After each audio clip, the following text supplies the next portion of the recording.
kind of didn't want to go in with that. I wanted to go in on the same level with him. So that's why we were building a rapport at that point. Well, I know Geraldo would disagree when he says mop the floor, right? This is a guy, Geraldo Rivera, that challenged O.J. Simpson to a fight. Yeah. Geraldo's got some Latin temper going. Yeah, that's true. But I think Geraldo is also going for the whole, he wants to be the voice of society or whatever when he goes in and wants to fight O.J. Simpson or wants to beat up the Klan or jump on Charles Manson or whatever. Well, how could you be impartial with Charles Manson? I mean, the man was responsible for stabbing a woman, a number of women, but Sharon Tate was 8.5 months pregnant. Yeah, that was a horrible crime. The thing is Manson wasn't there for the killings. I mean, I think, like, if I were talking to Susan Atkins, I would be purely disgusted, or, Tex Watson or somebody like that, somebody who was there. But he cut off a drug dealer's ear. He shot another drug dealer. I mean, Charles Manson is a killer. Yeah, if I can... Publisher Paul Fitzgerald, go to www.thursdaynightmagazine.com. Paul, go ahead. Yeah, and that's one thing I like about Ro Hurley's approach. I've been in the journalism world internationally for a long time, and I've heard a lot of Ro's interviews, and one thing I do like about Ro, and this is the benefit of Thursday Night Magazine, is that we don't take sides. She had stepped in and interviewed... Just how can you talk about Charles Manson and talk about not taking sides? Well, what are you folks talking about? And she let Charles Manson talk, and he provided, a lot of dialogue, which you get to understand who he is. And I mean, really, when it comes down to it, when you're talking to Charles Manson, I mean, we all know it. He controls the conversation. I mean, he is a mastermind at that. As much as I don't agree. Well, people let him talk because he's Charles Manson. That's right. And they want the interview. Except if you're Geraldo. Yeah, exactly.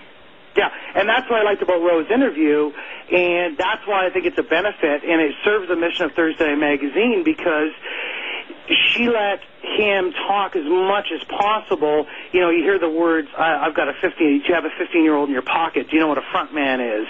He's talking a lot about... Well, even that right off the bat is very interesting, that he would talk in very quickly about... you must have a 15-year-old in your pocket, because that's what he wanted to be a cult leader for young, impressionable people. But at the same time, I've heard Manson family members in documentaries over the weekend refer to it as a tragedy. It wasn't a tragedy. These were murders. A car accident is a tragedy.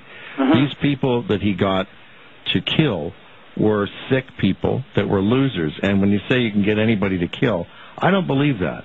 Ro, your thoughts? I don't believe, I agree with that. I don't believe that he can get just anybody to kill.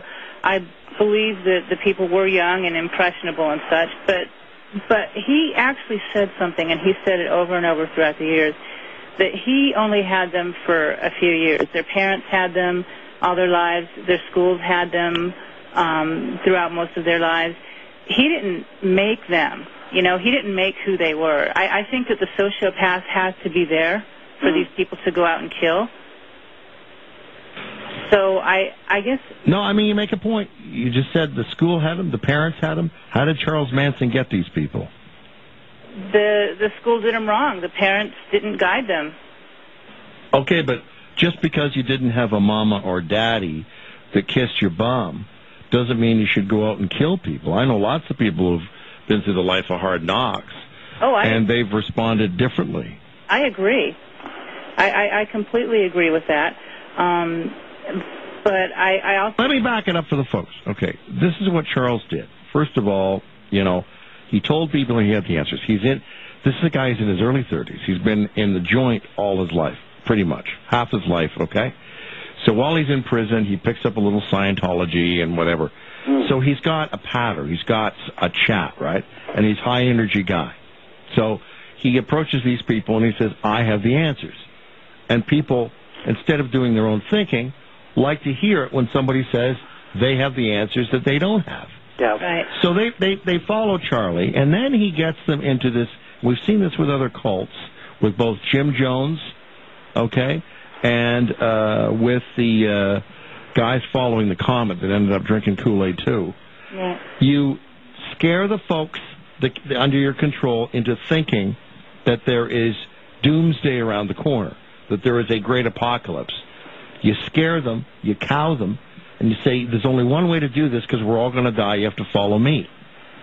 And the followers of Charles Manson believed that a race war was imminent, and he was going to put gas on the fire by committing grisly acts and trying to blame it on the Black Panthers or other black groups, so that Whitey would rise up and there'd be a race war, and him and his followers would be one of the few groups left standing in the desert.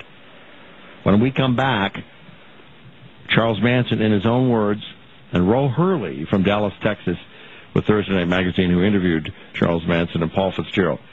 And 40 years ago, Los Angeles and the world was shocked by these grisly murders.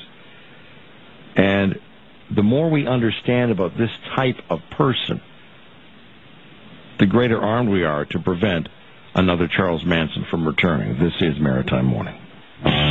You're listening to Maritime Morning with Andrew Krystal on News 95.7. Andrew Krystal will be back in a moment with your calls. News 95.7 time, 10:05. Now back to Andrew.